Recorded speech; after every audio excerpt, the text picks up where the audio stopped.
Shalom, apa kabar? Kami berharap kita tetap bersukacita dan berpengharapan pada Tuhan Yesus. Kita akan memulai ibadah, di mana akan diputarkan beberapa lagu pujian, kemudian dilanjutkan dengan renungan firman Tuhan.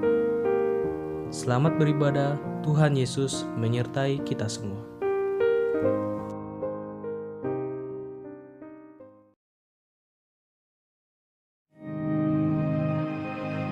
Mengapa engkau tertekan, hai jiwaku? Mengapa engkau gelisah di dalam diriku? Berharaplah kepada Tuhan, penolongku. Jangan lupakan segala kebaikannya. Bersyukurlah kepadanya. Pujilah Tuhan, hai jiwaku. Pujilah Tuhan, hai jiwaku, pujilah namanya. Dengan segenap hati ku sembah namamu yang kudus.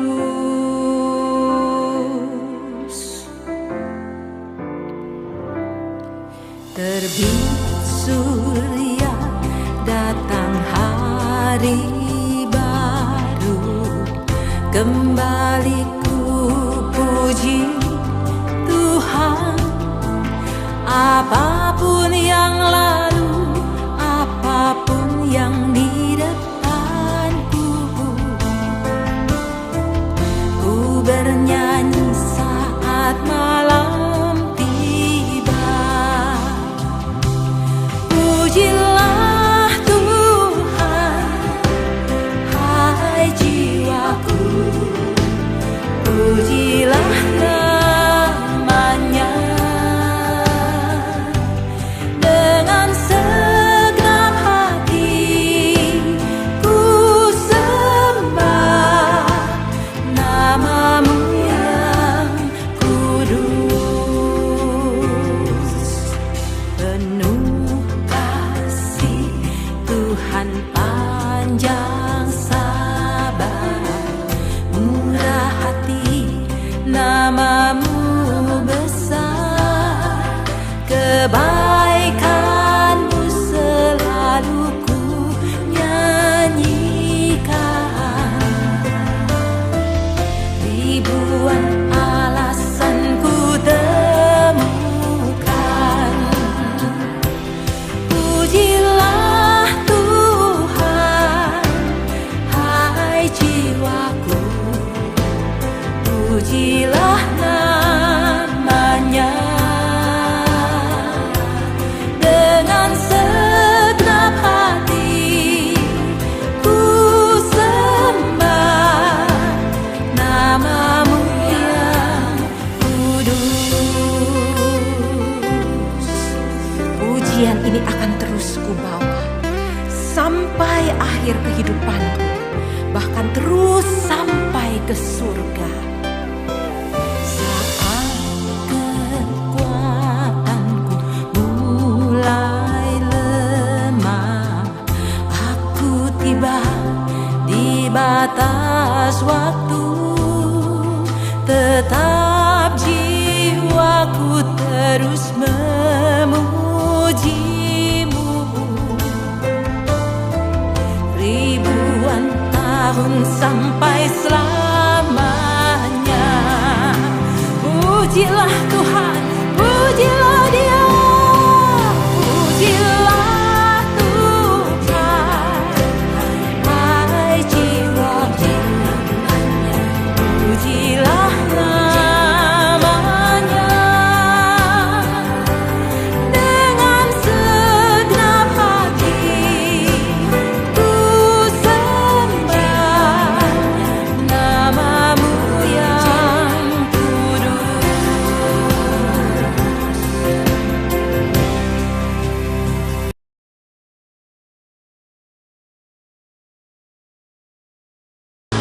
Amin. Berapa banyak yang percaya apapun yang terjadi walau bumi bergoncang, Tuhan Yesus bersama-sama dengan kita.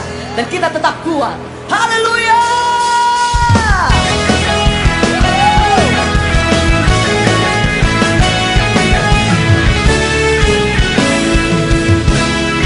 Sama-sama kita katakan, Tuhanlah kekuatan dan mazmurku, ya gunung batu dan keselamatanku. Hanya padamu hatiku percaya, Kaulah menara dan kota perlindungan. Ku selalu bersyukur sebab cintamu padaku takkan pernah berubah. Hatiku percaya walaupun di bergoncang, gunung tunduk beranjak, namun kasih setiamu tak pergi dariku.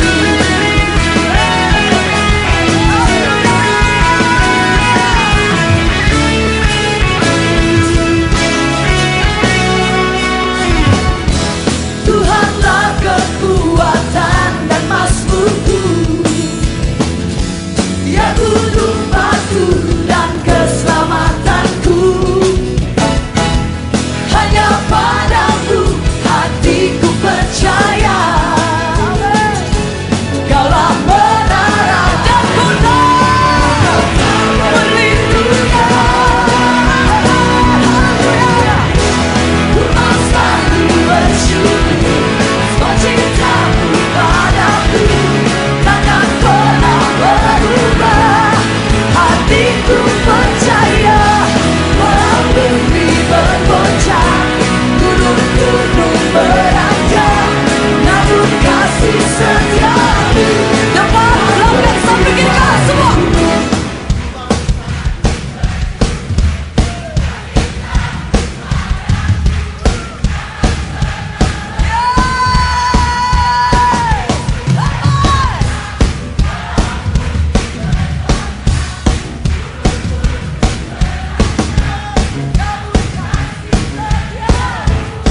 Tak pergi dariku.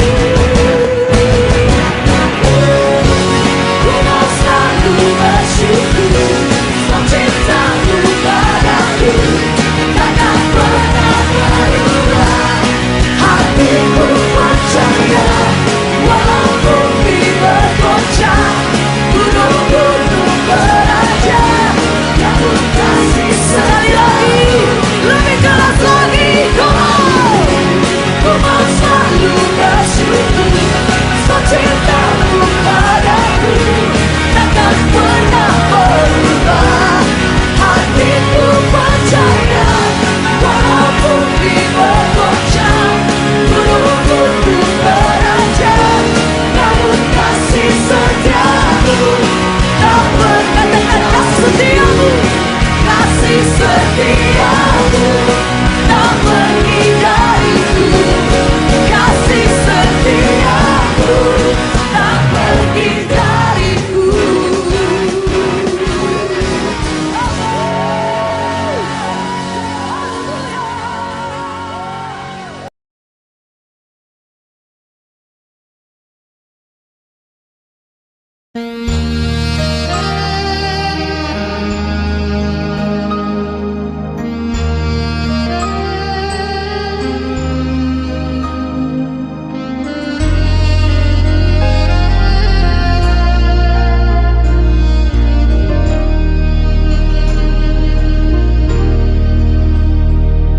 Ku cari wajahmu,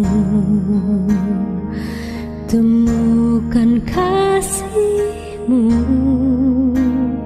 Kau bukan Tuhan yang jauh dariku.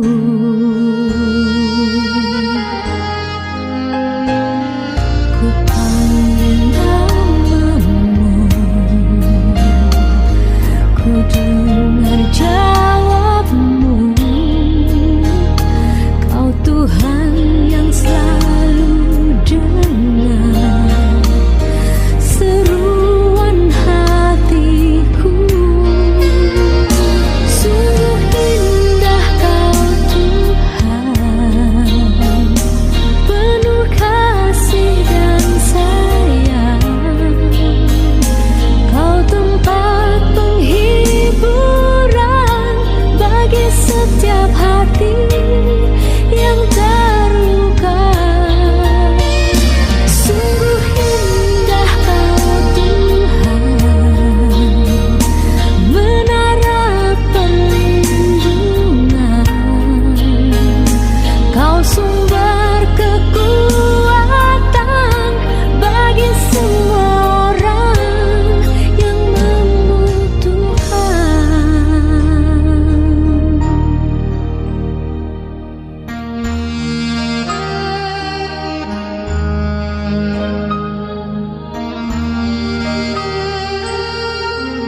Shalom saudara-saudara sekalian.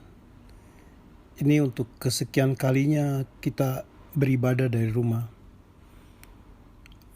Bukan hanya kantor saja, tapi ibadah pun harus dilakukan dari rumah. Kiranya ibadah di rumah tidak menghambat kita untuk bertemu dengan Tuhan. Sebelum kita masuk dalam firman Tuhan, mari kita tunduk kepala dan kita berdoa. Allah Bapa kami yang bertahta dalam kerajaan surga, kami bersyukur dan berterima kasih di dalam saat-saat yang tidak kondusif, di dalam saat-saat yang tidak begitu baik saat ini, kami dapat beribadah, kami dapat mendengar firman Tuhan yang akan mengarahkan, meneguhkan kami untuk menjalani hari-hari kami yang sulit ini. Bapa, kiranya Kau mengurapi hamba-Mu dan urapi setiap kami yang mendengar, agar firman-Mu yang akan meneguhkan kami, memberikan kekuatan, menolong kami untuk melihat dan mengenal semua yang Tuhan rancangkan dalam kehidupan kami. Terima kasih Bapa, dalam nama Tuhan Yesus Kristus, penebus kami berdoa. Amin. Saudara-saudara sekalian, marilah kita membuka Alkitab kita dari Yeremia pasal yang ke-29. Kita akan membaca ayat yang pertama sampai ayat yang ke-14. Beginilah bunyi surat yang dikirim oleh Nabi Yeremia dari Yerusalem kepada tua-tua di antara orang buangan, kepada imam-imam, kepada nabi-nabi, dan kepada seluruh rakyat yang telah diangkut ke dalam pembuangan oleh Nebukadnezar dari Yerusalem ke Babel. Itu terjadi di sesudah Raja Yekonya beserta ibu suri, pegawai-pegawai istana, pemuka-pemuka Yehuda dan Yerusalem, tukang dan pandai besi telah keluar dari Yerusalem. Surat itu dikirim dengan perantaraan Elasa bin Safan dan Gemaria bin Hilkiah yang diutus oleh Sedekia Raja Yehuda ke Babel kepada Nebukadnezar Raja Babel. Bunyinya, beginilah firman Tuhan semesta alam, Allah Israel, kepada semua orang buangan yang diangkut ke dalam pembuangan dari Yerusalem ke Babel. Dirikanlah rumah untuk kamu diami, buatlah kebun untuk kamu nikmati hasilnya. Ambillah istri untuk memperanakan anak laki-laki dan perempuan. Ambillah istri bagi anakmu laki-laki dan carikanlah suami bagi anakmu perempuan, supaya mereka melahirkan anak laki-laki dan perempuan, agar di sana kamu bertambah banyak dan jangan berkurang. Ayat yang ke-7, usahakanlah kesejahteraan kota kemana kamu aku buang, dan berdoalah untuk kota itu kepada Tuhan, sebab kesejahteraannya adalah kesejahteraanmu. Sungguh beginilah firman Tuhan semesta alam, Allah Israel. Janganlah kamu diperdayakan oleh nabi-nabimu yang ada di tengah-tengahmu, dan oleh juru-juru tenungmu, dan janganlah kamu dengarkan mimpi-mimpi yang mereka mimpikan, sebab mereka bernubuat palsu kepadamu demi namaku. Aku tidak mengutus mereka. Demikianlah firman Tuhan. Sebab beginilah firman Tuhan, apabila genap 70 tahun bagi Babel, barulah aku memperhatikan kamu. Aku akan menepati janjiku kepadamu dengan mengembalikan kamu ke tempat ini. Sebab aku ini mengetahui rancangan-rancangan apa yang akan ada padaku mengenai kamu. Demikianlah firman Tuhan, yaitu rancangan damai sejahtera dan bukan rancangan kecelakaan, untuk memberikan kepadamu hari depan yang penuh harapan.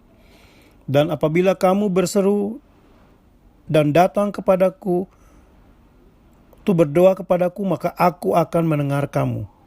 Apabila kamu mencari aku, kamu akan menemukan aku.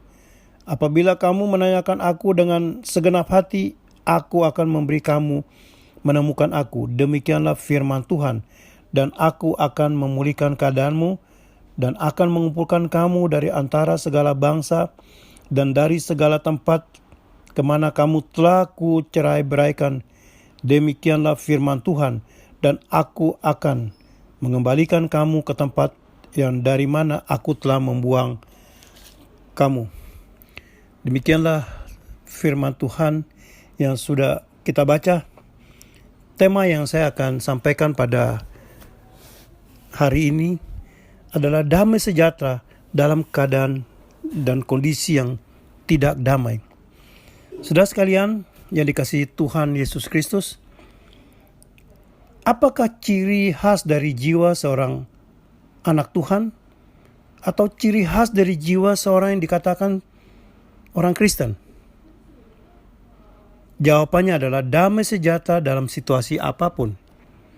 Dalam kitab Roma pasal yang kelima ayat 1, Paulus mengatakan bahwa sebab itu kita yang dibenarkan karena iman, kita hidup dalam damai sejahtera dengan Allah oleh karena Yesus Tuhan kita, Yesus Kristus. Damai sejahtera dengan Allah adalah dalam situasi apapun, tidak dipengaruhi oleh situasi apapun, karena muncul dari jiwa yang sudah berdamai dengan Tuhan. Namun dalam kondisi saat ini, apakah mungkin kita hidup di dalam damai sejahtera? Saudara sekalian, kita tidak bisa pungkiri bahwa situasi saat ini begitu mengkhawatirkan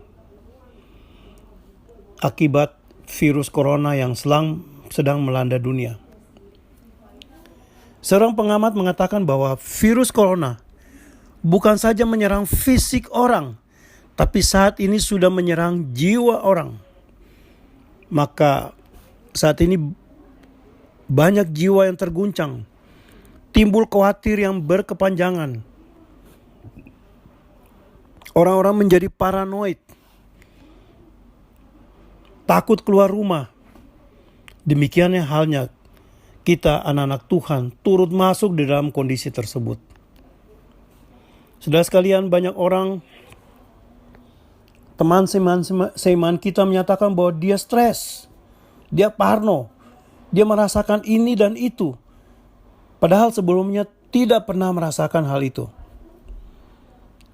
Maka muncullah di kalangan umat Kristen banyak nasihat, banyak motivasi berdasarkan iman Kristen, baik melalui sosial media maupun grup WhatsApp yang berlomba-lomba ingin menenangkan orang lain. Semua orang berusaha membagikan nasihat-nasihat atau dukungan dengan menggunakan ayat-ayat Alkitab yang relevan agar orang lain menjadi tenang. Atau sebaliknya, bila ada berita tentang virus corona atau informasi apapun yang baik, langsung buru-buru di-forward ke orang lain agar orang lain dapat bisa sadar dan berhati-hati.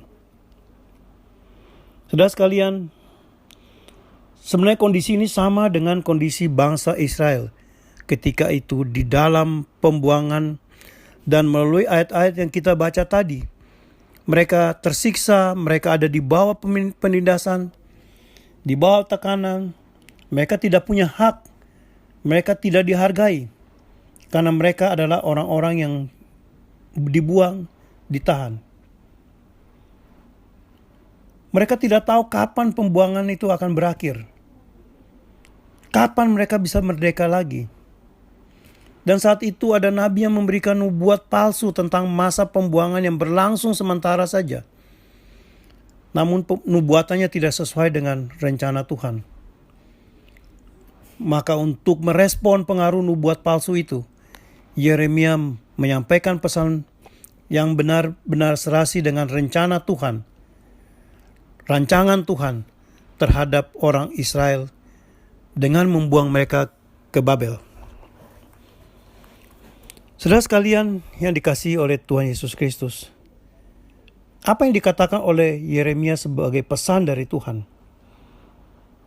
Dalam Yeremia pasal yang 29 ayat 11 dikatakan, sebab aku ini mengetahui rancangan-rancangan apa yang ada padaku mengenai kamu, demikianlah firman Tuhan, yaitu rancangan damai sejahtera dan bukan rancangan kecelakaan, untuk memberikan kepadamu hari depan yang penuh harapan. Itulah penghiburan dari Tuhan. Namun faktanya, situasi bangsa Israel yang sedang dalam pembuangan, mana mungkin bisa hidup dalam damai sejahtera seperti orang-orang merdeka lainnya. Maka Yeremia menegaskan bahwa rancangan damai sejahtera dari Tuhan menuntut iman dan pengenalan akan Tuhan yang tuntas. Yang pertama, hidup dalam damai sejahtera hanya dapat dicapai jika menerima fakta rancangan dari Tuhan. Di dalam Yeremia pasal yang 29 ayat 4 dan 7, saya bacakan kepada saudara sesuai dengan versi firman Allah yang hidup, yang mengatakan demikian. Tuhan semesta alam, Allah Israel, menyampaikan firman ini kepada semua orang yang telah dibuangnya ke Babel dari Yerusalem. Bekerjalah untuk kesejahteraan dan kemakmuran Babel, tempat kamu dibuang. Berdoalah untuknya, karena apabila Babel sejahtera, demikian jugalah kamu. Saudara sekalian, rancangan Tuhan sudah final, bahwa bangsa Israel akan diam di pembuangan selama 70 tahun. Yeremia meyakinkan umat Israel di pembuangan untuk menerima situasi mereka, bahwa hal itu adalah rancangan Tuhan untuk menuntun mereka kepada pertobatan. Dan pada akhirnya mereka dapat kembali merasakan kasih Tuhan dan akan mengalami pemulihan dari Tuhan sendiri. Saudara-saudara yang kekasih dalam Tuhan Yesus Kristus, fakta bahwa orang Kristen saat ini mengalami kesusahan dan kesulitan adalah tidak dapat dihindari.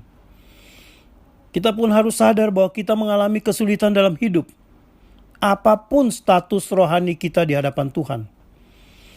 Alkitab mencatat bahwa begitu banyak orang yang dikasihi Tuhan mengalami kesulitan.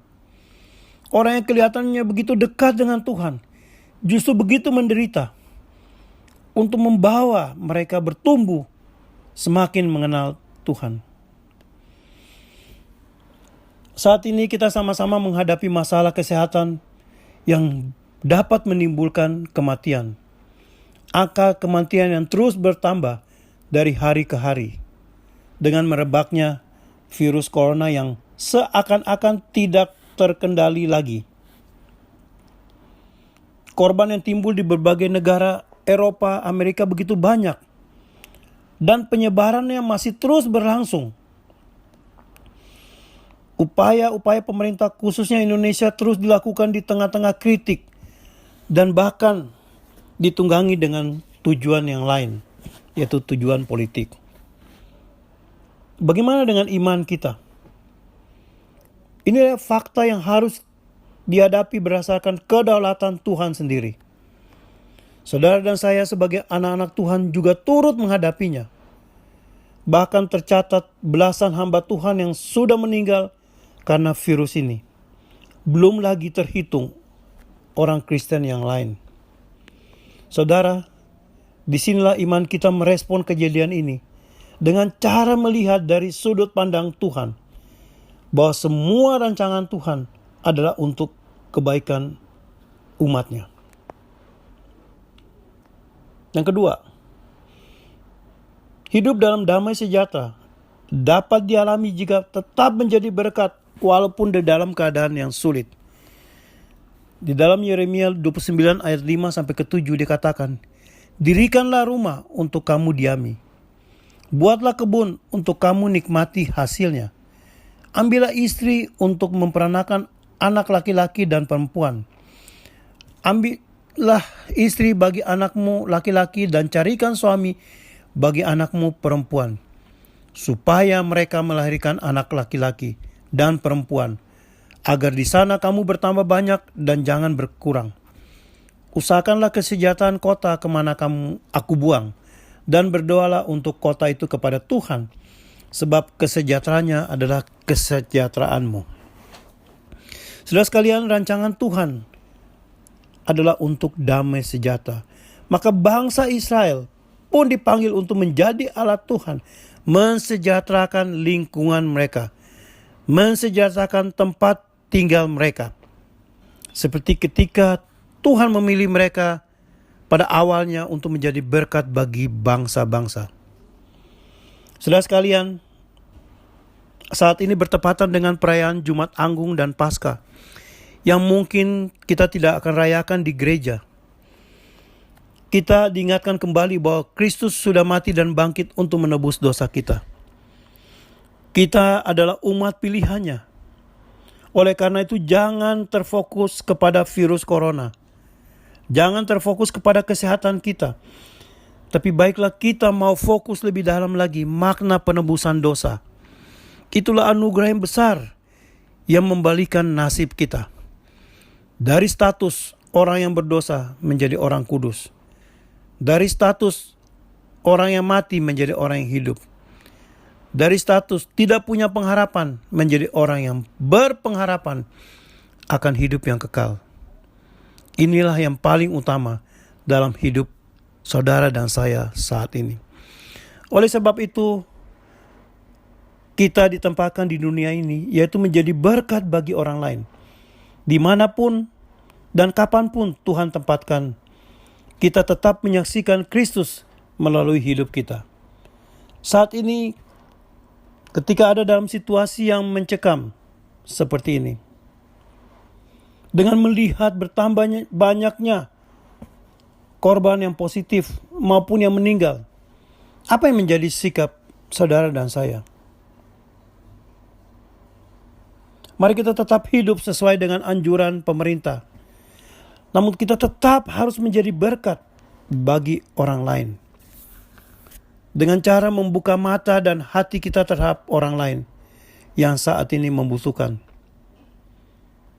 Selain itu semakin kurang nyaman lingkungan kita. Seperti saat ini di tengah-tengah segala kesulitan yang ada. Tetap jalankan kehidupan rutin kita. Hidup damai dalam keluarga. Tetap bekerja untuk mencari nafkah dan tetap mencari peluang untuk menjadi berkat bagi orang lain. Hal yang ketiga, hidup dalam damai sejahtera dapat dialami oleh saudara dan saya jika kita tetap bersandar dan berhadap kepada Tuhan melalui doa. Dalam ayat 12-14 dikatakan, dan apabila kamu berseru dan datang untuk berdoa kepadaku, maka aku akan mendengarkan kamu. Apabila kamu mencari aku, kamu akan menemukan aku. Apabila kamu menanyakan aku dengan segenap hati, aku akan memberi kamu menemukan aku. Demikianlah firman Tuhan. Dan aku akan memulihkan keadaanmu dan akan mengumpulkan kamu dari segala bangsa dan dari segala tempat kemana kamu telah kucerai-beraikan. Demikianlah firman Tuhan. Dan aku akan mengembalikan kamu ke tempat dari mana aku telah membuang kamu. Saudara sekalian, kita sudah sering mendengar bahwa doa adalah nafas rohani orang Kristen. Sangat tepat. Karena doa adalah suatu bagian rohani yang sangat penting dalam hidup kita sebagai orang-orang percaya. Berdoa kepada Tuhan karena menyadari bahwa kita tidak berdaya. Tuhanlah sandaran kita. Tuhanlah sumber kehidupan. Dan Tuhan jugalah yang akan menopang serta memelihara hidup saudara dan saya. Dengan iman kita menyadari ketergantungan mutlak kepada Tuhan di dalam segala situasi. Khususnya ketika saat ini situasi yang tidak begitu baik. Doa kepada Tuhan bukanlah dengan tujuan agar Tuhan merubah rancangannya. Tapi doa kita kepada Tuhan agar kita dapat hikmat dari Tuhan. Agar kita dapat kekuatan untuk menghadapi segala situasi khususnya situasi saat ini. Banyak orang Kristen yang menggunakan doa sebagai sarana untuk merubah kehendak Tuhan. Saya ingin ingatkan, hal ini tidak mungkin terjadi karena Tuhan sangat mengasihi kita. Maka Dia lebih tahu apa yang terbaik untuk kita. Seperti seorang ayah membuat rancangan yang terbaik untuk anak-anaknya, walaupun rancangan itu bagi anak-anaknya begitu sulit untuk diterima. Saudara sekalian, saat ini marilah kita fokus kepada panggilan kita sebagai orang yang sudah ditebus. Orang yang sudah menikmati hidup yang kekal. Yaitu hidup bukan untuk khawatir, melainkan hidup dalam hikmat dan motivasi. Hidup untuk tugas kita, memberkati orang lain yang sedang kesulitan pada saat ini. Amin. Mari kita tunduk kepala dan kita berdoa. Bapa di dalam surga, kami bersyukur dan berterima kasih. Engkau sudah memberikan kami firman-Mu. Dikala kami sedang ada di dalam kekhawatiran, seringkali kami begitu goyah dan kami hanya memikirkan diri kami sendiri. Tuhan, firman-Mu yang sudah Kau berikan kepada bangsa Israel dalam pembuangan, firman-Mu juga sudah diberikan kepada kami yang ada di dalam situasi yang mencekam ini. Biar kami mulai berfokus kepada panggilan kami untuk menjadi berkat bagi orang lain. Biar damai sejahtera yang Tuhan janjikan boleh kami nikmati dalam kehidupan kami hari lepas hari. Terima kasih Allah Bapa, dalam nama Tuhan Yesus Kristus, penebus dan penyelamat kami berdoa. Amin.